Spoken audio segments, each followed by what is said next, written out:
नमस्कार दोस्तों, स्वागत करता हूं आप सभी लोगों का आप लोगों के अपने चैनल उत्तर पाठशाला में। दोस्तों, आज है 28 जनवरी और आज हम करने वाले हैं 28 जनवरी के सभी इंपॉर्टेंट करंट अफेयर। तो दोस्तों, एक बार आप सभी लोग इस सेशन को अपने दोस्तों के साथ व्हाट्सएप पे, फेसबुक पे, इंस्टाग्राम पे एक बार शेयर कर दीजिए दोस्तों, ताकि हमारे साथ ज़्यादा से ज़्यादा लोग जुड़ सकें। और दोस्तों, अगर आप चैनल पे नए हैं तो चैनल को सब्सक्राइब करें और बेल आइकन को जरूर प्रेस कीजिएगा दोस्तों। तो चलिए दोस्तों, स्टार्ट करते हैं करंट अफेयर क्विज के साथ। तो कल की करंट अफेयर क्विज में हमने सवाल पूछे थे, भारतीय रेलवे की सबसे लंबी मालगाड़ी ने एक नया रिकॉर्ड बनाया है, उसका क्या नाम है? तो जी हाँ दोस्तों, जो भारतीय रेलवे की सबसे लंबी मालगाड़ी होने का जो रिकॉर्ड बनाया है, उसका जो नाम है दोस्तों, वो है वासुकी मालगाड़ी ने, जो 3.5 किलोमीटर लंबी थी दोस्तों। अगला प्रश्न था, किसने राजस्थान सीमा पर ऑपरेशन शरद हवा शुरू किया है? इसका सही उत्तर है दोस्तों, बीएसएफ यानी कि बॉर्डर सिक्योरिटी फोर्स ने राजस्थान सीमा पर ऑपरेशन शरद हवा शुरू किया है। अगला प्रश्न हमने पूछा था, प्रधानमंत्री राष्ट्रीय बाल पुरस्कार 2021 कितने बच्चों को दिया गया है? और इसका सही उत्तर है दोस्तों, 32 बच्चों को प्रधानमंत्री राष्ट्रीय बाल पुरस्कार 2021 दिया गया है। अंतिम प्रश्न हमने पूछा था, 16 बिहार रेजिमेंट के किस कमांडिंग ऑफिसर को मरणोपरांत महावीर चक्र से सम्मानित किया जाना है? तो इसका सही उत्तर है दोस्तों, कमांडिंग ऑफिसर कर्नल बी संतोष बाबू को मरणोपरांत महावीर चक्र से सम्मानित किया जाना है। और इस साल का दोस्तों एकमात्र महावीर चक्र है जो कर्नल बी संतोष बाबू को मरणोपरांत दिया जाना है। अब बात करते हैं आज के करंट अफेयर्स की। तो आज के करंट अफेयर में पहला करंट अफेयर है, इटली के प्रधानमंत्री जूजेप्पे कोंते ने कोरोना वायरस संकट से हुई आलोचना के कारण इस्तीफा दे दिया है दोस्तों। तो जी हाँ दोस्तों, इटली के प्रधानमंत्री गुसेप कोंते ने अपना इस्तीफा दे दिया है। और पिछले सप्ताह दोस्तों श्री कोंते ने सीनेट में अपने बहुमत को खो दिया था, जिस कारण से उन्होंने अपने पद से इस्तीफा दे दिया है। इटली में कोरोना संकट के समय हुए खर्च को लेकर दलों में अनेक मतभेद उत्पन्न हो गए थे दोस्तों, और 85,000 से अधिक लोगों की कोरोना से मृत्यु हो चुकी है। वहां सभी श्री कोंते ने राष्ट्रपति सर्गियो मत्तारेले से मुलाकात की थी और राष्ट्रपति ने उनसे एक मजबूत सरकार बनाने के लिए कहा था, लेकिन सीनेट में अपने बहुमत खो देने के कारण उन्होंने अपने पद से इस्तीफा दे दिया है दोस्तों। अभी अब यह हो सकता है कि वो जो कोंते हैं वो दोबारा सत्ता पे आ सकते हैं, या कोई अन्य व्यक्ति इटली के प्रधानमंत्री पद को संभाल सकता है। अब बात करें दोस्तों इटली के बारे में, तो ये है दोस्तों मैप में इटली, और इटली की जो राजधानी है दोस्तों वो है रोम, और वहां की जो राजभाषा है दोस्तों वो है इटालवी। और बात करें वहां की मुद्रा की, तो वहां की मुद्रा है दोस्तों यूरो।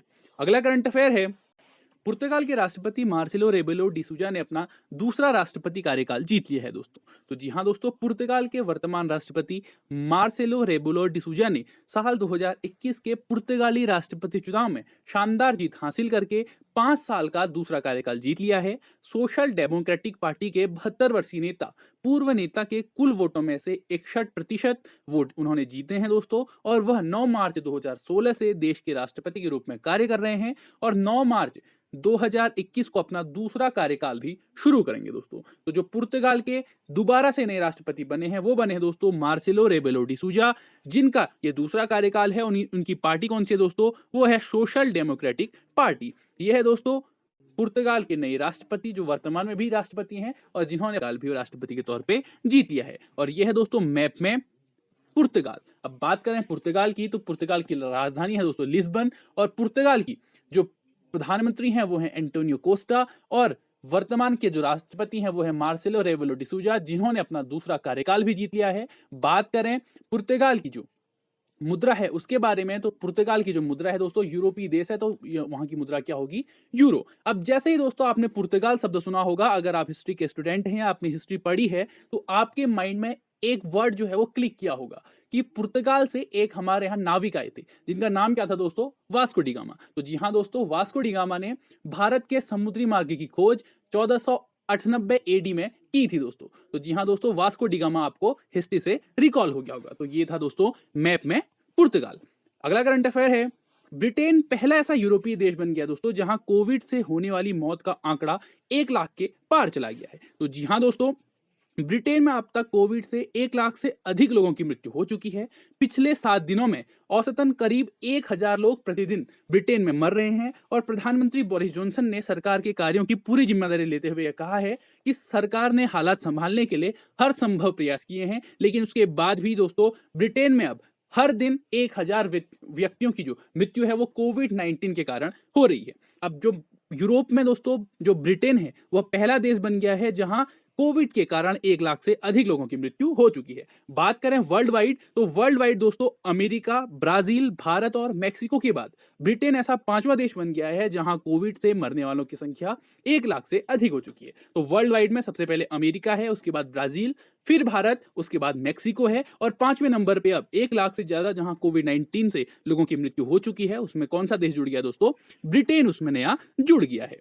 तो अब ये देखिए दोस्तों, ये है मैप में ब्रिटेन। ब्रिटेन भी एक यूरोपीय कंट्री है दोस्तों। तो बात करें ब्रिटेन की, जिसे यूनाइटेड किंगडम भी कहा जाता है, तो इसकी जो राजधानी है दोस्तों वो है लंदन और यहाँ की जो वर्तमान में जो यहाँ की महारानी है वो है महारानी एलिजाबेथ द्वितीय और यहाँ के प्रधानमंत्री हैं दोस्तों बोरिस जॉनसन, जो इस बार 26 जनवरी को भारत में चीफ गेस्ट के लिए आने वाले थे, लेकिन उन्होंने यात्रा भारत की थी वो कैंसिल कर दी थी, जिस कारण से इस बार 50 सालों के इतिहास में पहली बार रिपब्लिक डे परेड में भारत में कोई भी चीफ गेस्ट नहीं आया था। और दोस्तों अगर बात करें ब्रिटेन की मुद्रा की, तो ब्रिटेन की जो मुद्रा है दोस्तों वो है पाउंड स्टर्लिंग। क्या है दोस्तों? Pound sterling. तो दोस्तों अभी हमने 3 यूरोपीय देश के बारे में पढ़ा, जिसमें से ये था दोस्तों इटली, ये था दोस्तों क्या पुर्तगाल, और इसी के पास में क्या है दोस्तों? ये ब्रिटेन। तो ये 3 यूरोपीय देश थे दोस्तों जिनके बारे में आज के करंट अफेयर में हमने पढ़ा था दोस्तों। नेक्स्ट करंट अफेयर है मध्य प्रदेश के जो मुख्यमंत्री हैं दोस्तों शिवराज सिंह चौहान, उन्होंने बालिकाओं के लिए पंख अभियान शुरू किया है दोस्तों।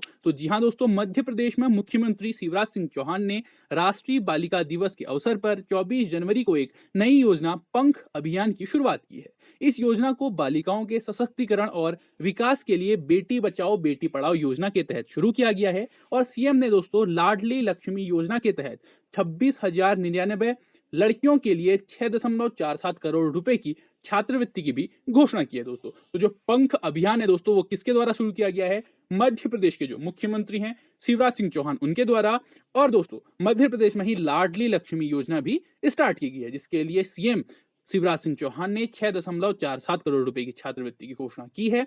बात करें पंख अभियान की, तो जो पंख अभियान है दोस्तों वह 1 वर्षीय कार्यक्रम है। बात करें दोस्तों पंख के फुल फॉर्म की, तो जो पंख है उसमें पी का जो मतलब है दोस्तों वह है प्रोटेक्शन, मतलब सुरक्षा, ए का मतलब है अवेयरनेस ऑफ देयर राइट्स यानी कि अपने अधिकारों के बारे में जागरूकता, एन मतलब न्यूट्रिशन पोषण, और के मतलब नॉलेज, और एच का मतलब है दोस्तों हेल्थ यानी कि पंख से सुरक्षा, अपने अधिकारों के बारे में जागरूकता, पोषण, ज्ञान और स्वास्थ्य के बारे में दोस्तों इस 1 वर्षीय कार्यक्रम में चर्चा की जाएगी। अब बात करें दोस्तों मध्य प्रदेश के बारे में, तो मध्य प्रदेश की जो राजधानी है दोस्तों वो है भोपाल और वहां का सबसे बड़ा शहर है दोस्तों इंदौर, और वहां के वर्तमान मुख्यमंत्री हैं शिवराज सिंह चौहान, जिन्होंने पंख अभियान के जो वर्षीय कार्यक्रम है उसकी शुरुआत की है। और वहां के जो राज्यपाल हैं दोस्तों वो हैं आनंदीबेन पटेल। अब दोस्तों जो मध्य प्रदेश है वो नेशनल पार्क की दृष्टि से बहुत ज्यादा इंपॉर्टेंट है। तो बात करें मध्य प्रदेश के जो नेशनल पार्क हैं उनके बारे में, तो मध्य प्रदेश में दोस्तों संजय नेशनल पार्क,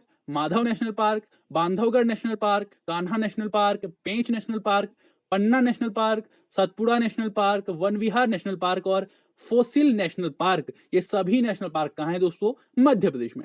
मैं एक बार फिर से दोहरा रहा हूं दोस्तों, Sanjay National Park, Madhav National Park, Bandhavgarh National Park, Kanha National Park, Pench National Park, Panna National Park, Satpura National Park, Van Vihar National Park और फोसिल नेशनल पार्क, जो कहाँ है दोस्तों? मध्य प्रदेश में। तो नेशनल पार्क आपकी एग्जाम की दृष्टि से बहुत ज्यादा इंपॉर्टेंट है, तो इनसे एक ना एक क्वेश्चन जरूर बनता है। तो नेशनल पार्क आप पूरे देश के एक बार याद कर लीजिएगा दोस्तों। अगला करंट अफेयर है भारतीय नौसेना ने थल सेना और वायुसेना के साथ मिलकर दोस्तों एमफेक्स 21 अभ्यास शुरू किया है। तो जी हाँ दोस्तों, अंडमान और निकोबार द्वीप समूह में बड़े पैमाने पर सेना के तीनों अंगों का संयुक्त जल थल नभ युद्धाभ्यास एमफेक्स 21 का आयोजन किया गया है। इस अभ्यास में थल सेना, नौसेना और भारतीय वायुसेना के सैनिकों की भागीदारी थी। इस युद्धाभ्यास का जो उद्देश्य अपने द्वीप क्षेत्रों की क्षेत्रीय अखंडता की रक्षा के लिए भारत की क्षमताओं का सत्यापन करना था और संयुक्त बल ने अंडमान सागर और बंगाल की खाड़ी में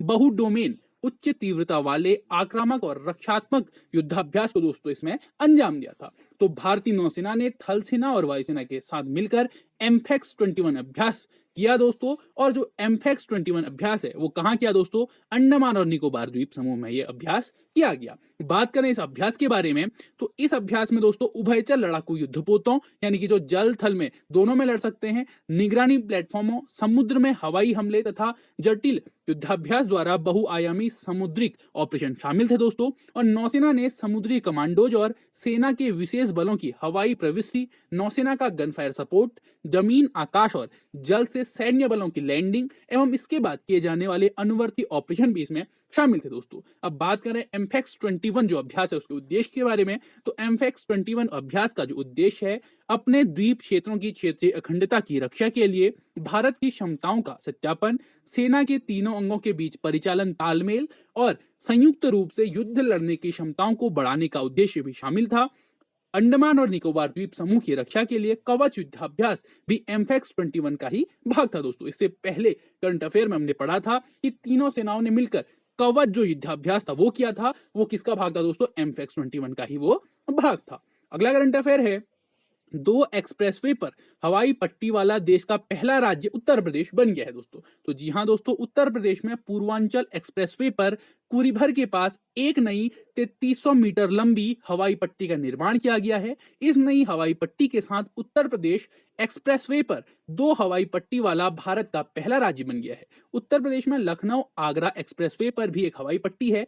एक्सप्रेसवे पर हवाई पट्टी आपातकालीन लैंडिंग और लड़ाकू विमानों के टेक ऑफ की सुविधा के लिए डिजाइन की गई है।